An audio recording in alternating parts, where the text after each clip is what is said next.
तो पैराडाइज का teaser is cool. See, my point being कि इस टीजर से the makers are clearly communicating कि आखिर आप इस फिल्म से क्या एक्सपेक्ट कर सकते हो, what are you signing up for. एक मासी कमर्शियल फिल्म, एक हीरो जो ऑप्रेस लोगों का लीडर बनेगा and rise and fight against the higher powers और हायर अथॉरिटीज, लेकिन विद एन इंटरेस्टिंग ट्विस्ट, और वो है इस फिल्म की कहानी का इंस्पिरेशन फ्रॉम रियल इवेंट्स। जो ऑब्वियसली मुझे इस टीजर में कुछ डिटेल्स, कुछ चीजें देख के समझ आया कि फिल्म अपनी स्टोरी के एलिमेंट्स को, स्पेशली जो ऑपरेशन वाला एंगल है, उसको रियल इंसिडेंट से बोरो कर रही है, especially a very dark chapter in Telangana's history, and giving it a commercial treatment. मतलब कि ये कोई real life based event movie नहीं है, बल्कि रियल इवेंट से सिर्फ इंस्पिरेशन ले रही है अपने फिल्म के स्टोरी को आगे बढ़ाने के लिए, उसको ड्राइव करने के लिए, जिसको अभी हम आगे ब्रेक डाउन में समझेंगे। अब ऑब्वियसली वो कमर्शियल ट्रीटमेंट कैसी होने वाली है? क्या वही old school Telugu commercial formula in a good package, because there is no denial कि the film looks absolutely amazing, या फिर we are getting a good blend of mass and class? And ये चीज मैं सिर्फ नानी की वजह से कह रहा हूं, बिकॉज एवर सिंस नानी has entered this commercial mass action space, जहां फिल्म्स लाइक सारीपुद्दा सारीवानम,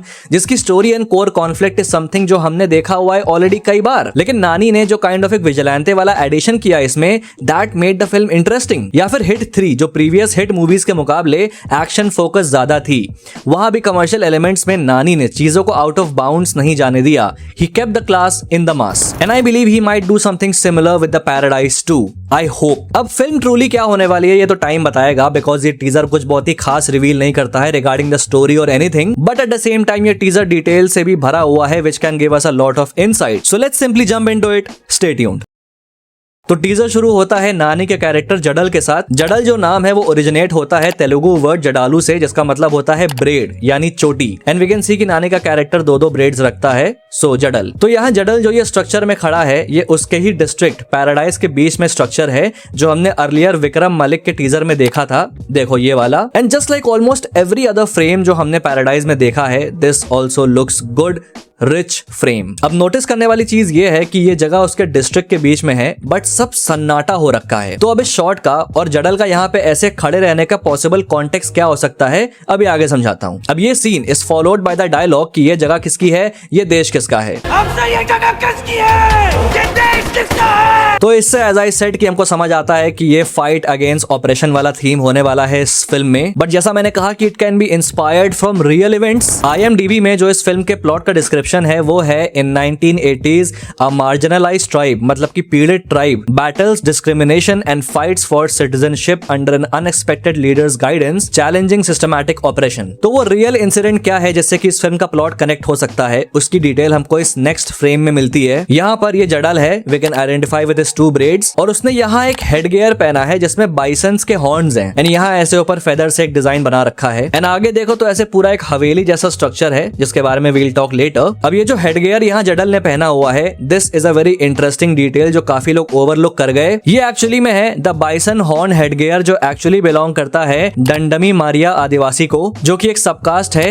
गोंड आदिवासी की, जो बस्तर छत्तीसगढ़ में रहते हैं। इनफैक्ट सिर्फ जडल नहीं, आगे ये सीन देखो जो बाइक पे ऐसे ढेर सारे लोग आ रहे हैं, बहुत गौर से देखो तो इन लोगों ने भी वो सेम हेडगियर पहना हुआ है, इंप्लाइंग कि ये जडल के ही लोग हैं। फिर आगे इस फ्रेम में भी जो अगेन यही सेम हवेली वाला सीन है जहां जडल खड़ा है, एंड ये सब उसके लोग हैं जो पीछे खड़े हैं। देखो यहाँ पर भी हम कई लोगों को वो सेम हेडगियर पहना देख सकते हैं। अब ये डिटेल इंपॉर्टेंट क्यों है? Because this might be a high possibility कि जडल और उसके लोग गोंड ट्राइब को बिलोंग करते हैं। एंड पैराडाइज सेट है 1980s में सिकंदराबाद में, विच इज तेलंगाना, एंड इसी सेम ईयर में अराउंड 1980s to 1981 तेलंगाना में बसे गोंड आदिवासियों ने ऑपरेशन और एक्सप्लॉयटेशन फेस किया। उनकी जमीनें हड़प ली गई, उनको फोर्स लेबर में ढकेला गया जमींदारों द्वारा। एंड टीजर में ये लाइन सुनो, ये सरकार जमींदारों के लिए है या लोगों के लिए है? सो एज आई सेड कि पैराडाइज रियल इवेंट से इंस्पिरेशन ले रहा है, तो this can be that real event, because film जिस टाइम में सेट है एंड ये डेट मैच कर रही है एग्जैक्टली, एंड जडल और उसके लोगों का operation will be a representation of the Gond tribe operation. बाकी जैसा अभी मैंने पॉइंट आउट किया कि ये लोग किसी हवेली में है, इनफैक्ट एक शॉट और टीजर में है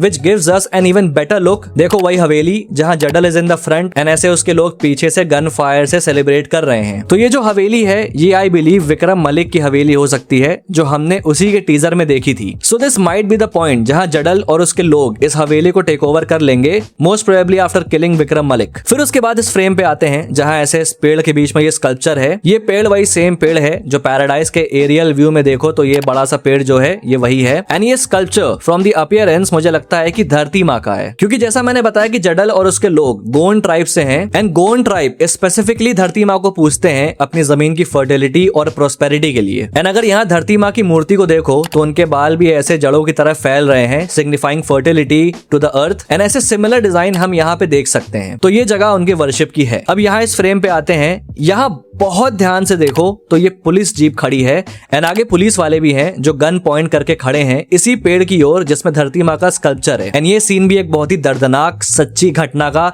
डिपिक्शन हो सकता है। That is the Inder valley tragedy जो 1981 में हुई थी, जहां कई पुलिस वालों ने गोंड आदिवासियों के गैदरिंग में ओपन फायर कर दिया एंड सबको मार दिया। एंड जैसा कि ये वर्शिप की जगह है तो यहाँ पे गोंड ट्राइब वालों की गैदरिंग हुई होगी जिस पर ये पुलिस वाले गन ताने हुए हैं एंड फायरिंग कर देंगे मोस्ट प्रोबेबली। अब यहाँ पे ये रेवन का क्लोजअप शॉट, ये CGI है but I love the detailing, specially raven की आंखों का design which is very accurate. And यहाँ उसकी आंखों में हम और दूसरे रेवेंस के उड़ने की रिफ्लेक्शन देख सकते हैं। अब यहाँ रेवन से ऑब्वियसली जडल को सिंबलाइज किया जा रहा है एंड इवन जडल का ये प्रॉपर मैस्कॉट भी रेवन है जो उसकी बेल्ट में हम देख सकते हैं। एंड वो ब्लैक कलर भी अपना सिंबल बनाता है as heard in this dialogue. काला गायब काला रंग ये हमारा झंडा है, कौवा ही उस पर निशान होगा। This is a very good creative choice, क्योंकि माइथोस में भी जो रेवन है वो सिंबलाइज करता है विजडम, ट्रांसफॉर्मेशन और दो दुनियाओं के बीच बाउंड्रीज को। नॉर्स मिथोलॉजी में जो ओडिन थे वो रेवन को as a messenger bird use करते थे बिकॉज वो दो दुनियाओं के बीच की बाउंड्री को पार कर सकती थी, which is somewhere very similar to Jadal जो दो दुनिया के बीच खड़ा है, एक उसकी दुनिया जो ऑपरेशन में है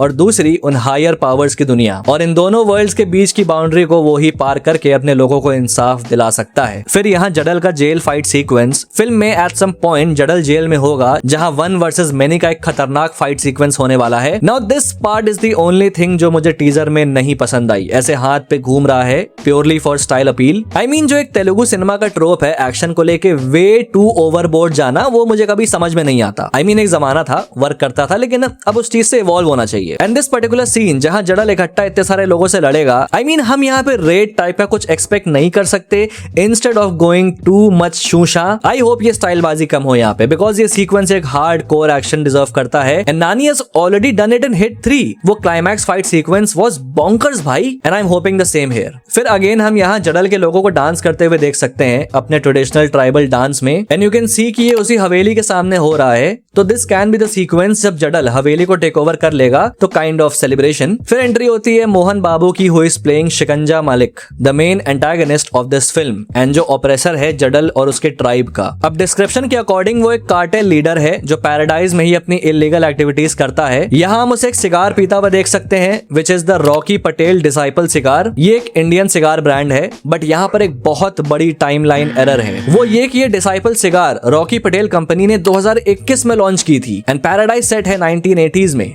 ह्यूज एरर भाई, ह्यूज एरर। हम ब्रेक डाउन कर रहे हैं डिटेल्स की, ये भी डिटेल है, गलत सही पर है। अब आते हैं इस फ्रेम में जो पैराडाइज विलेज का सीन है। यहाँ गौर करो तो ये विक्रम मलिक है एंड अगर ध्यान से देखो तो ये पैराडाइज के लोगों की ओर बढ़ रहा है, पॉसिबली उन्हें मारने के लिए। एंड देखो ये पैराडाइज के लोग हैं जो अपने हाथ आगे बढ़ा के भीख भी मांग रहे हैं अपने जान की। एंड आई गेस यहाँ वो भयानक तरीके से मैसेकर करेगा पैराडाइज के लोगों का। एंड जो हमने ओपनिंग शॉट देखा है टीजर का, मे बी वो विक्रम के इस मैसेकर के आफ्टरमैथ के बाद हो सकता है, जहां मे बी जडल अपने लोगों की मौत के बाद काइंड ऑफ आइसोलेशन में आ गया, you know, just stumbling upon it. And यही incident will lead to जडल taking over Vikram's mansion. अभी इस सीन को लेके एक और पॉसिबल थ्योरी है, उस पे भी आएंगे। फिर यहाँ अगेन एक और फ्रेम जहाँ विक्रम को पूरा ब्लड सोक देख सकते हैं हम from the background and all. ये उसकी हवेली का सीन हो सकता है and this might be after जब उसने पैराडाइज के लोगों का नरसंहार किया हो। फिर भी also see Kayadu Lohar's character name unknown and यहाँ वो पैराडाइज विलेज में आई हुई है एंड बिना ज्यादा डिटेल या डिस्क्रिप्शन के जो इंस्टेंट वाइब मुझे आई इनके कैरेक्टर से वो लगान के एलिजाबेथ वाली आई। हाई क्लास पर्सन लेकिन sympathetic for lower class people, और अपने लोगों के अगेंस्ट जाके ऑप्रेस लोगों के हित में एक्ट करना। फिर ये ब्लैक एंड व्हाइट सीन आता है जहां ये कोई आदमी किसी का सर धड़ से अलग कर रहा है। देखो सीन ब्लैक एंड व्हाइट में है एंड सिर्फ ब्लड का कलर विजिबल है। एंड अगर आसपास देखो स्पेशली ये सोफा, तो this can be the same हवेली जिसपे जडल और उसके लोग कब्जा करते हैं, बिकॉज इस सीन में भी सिमिलर सोफा सेटअप हम देख सकते हैं। अब ये कोई फ्लैशबैक सीन हो सकता है, मे बी दिस गाय शिकंजा मलिक, तो उसकी स्टोरी दिखाई जा रही हो मे बी। फिर एक और एक्शन सेट पीस आता है and if you look here, देखो काउंटर है, यहाँ बिस्किट वगैरह रखी हुई है, तो ये कोई बेकरी, कैफे या रेस्टोरेंट टाइप कुछ हो सकता है जहां जडल की यहाँ कुछ लोगों से लड़ाई हो रही है एंड आई बिलीव ये विक्रम मलिक के लोग हैं। एंड जैसा मैंने अभी बताया कि इस सीन को लेकर एक थ्योरी है मेरे पास, तो माइट भी यहाँ जडल जो इतनी बुरी तरह से विक्रम के लोगों को निस्तो नाबूद करेगा, मे बी इसी वजह से विक्रम यहाँ पैराडाइज के लोगों को मारने आए, because obviously Jadal being a low class Vikram के लोगों को मारा एंड ये चीज उनके शान के खिलाफ है। इवन देखो विक्रम के पीछे हम सिमिलर व्हाइट अटायर में लोगों को देख सकते हैं जैसे यहाँ कैफे फाइट में है। Theory theory theory theory theory. फिर इस एक्शन सीन पे आते हैं, यहाँ पे जडल के एक्स पे गौर करो, डिजाइन देखो ध्यान से, क्योंकि फिर इसी सीन का डिफरेंट एंगल हमको यहाँ देखने को मिलता है। देखो सेम एक्स एंड अगर सामने गौर करो तो वो सेम हवेली है जिसको जडल कैप्चर करता है बाद में। एंड देखो यहाँ दोनों तरफ उसके ट्राइब वाले खड़े होकर उसको हौसला दे रहे हैं। ये आई बिलीव वो पॉइंट हो सकता है जहां जडल इस हवेली पे फाइनल अटैक करेगा एंड ये टेक ओवर सीन इसी फाइट के बाद हो, क्योंकि यहाँ देखो जडल शर्टलेस है एंड सेम लुक इस सीन में है, सो ये उसी सीन का पार्ट है। फिर यहाँ जडल अपने लोगों के सामने उनके अंदर रेबेलियन की आग भरते हुए, एंड इफ यू नोटिस तो ये पैराडाइज के रॉ स्टेटमेंट के सीन से काफी सिमिलर लग रहा है। देखो वैसा ही सिमिलर पोज है यहाँ जडल का। अब जो पैराडाइज रॉ स्टेटमेंट था वो एक कॉन्सेप्ट टीजर था एंड ये उस कॉन्सेप्ट को फिल्म में चेंज करके फाइनल शॉट में लाया गया होगा। एंड नानीज वॉइस भाई ओरिजिनल तेलुगु में तो और ज्यादा गूज़बम्प्स। एंड फिर द फाइनल जेल सीक्वेंस जहां सबकी बैंड बजा के ऐसे एक के ऊपर एक रख के उनके ऊपर बैठा है जडल, गजब का शॉट भाई। एंड यहाँ वो नजर उतारने का जाप कर रहा है अपने ऊपर। आई मीन बहुत ही सुपर हाई पॉइंट पे टीजर एंड है। एंड अभी जैसा मैंने बताया कि भाई हम कुछ रेड जैसा एक्सपेक्ट कर रहे हैं, तो ये जो फाइनल शॉट है इसका इम्पैक्ट और बढ़िया होगा अगर ये पूरा एक्शन सीक्वेंस भी उतना ही खतरनाक और उतना ही स्लीकी हो instead of over the top. And मुझे पता नहीं क्यों फीलिंग आ रही है कि इस फिल्म में मेन विलन राघव जोयाली है एंड जो शिकंजा मलिक है वो नहीं मरेगा। ये फिल्म 2 पार्ट में डिवाइड होगी,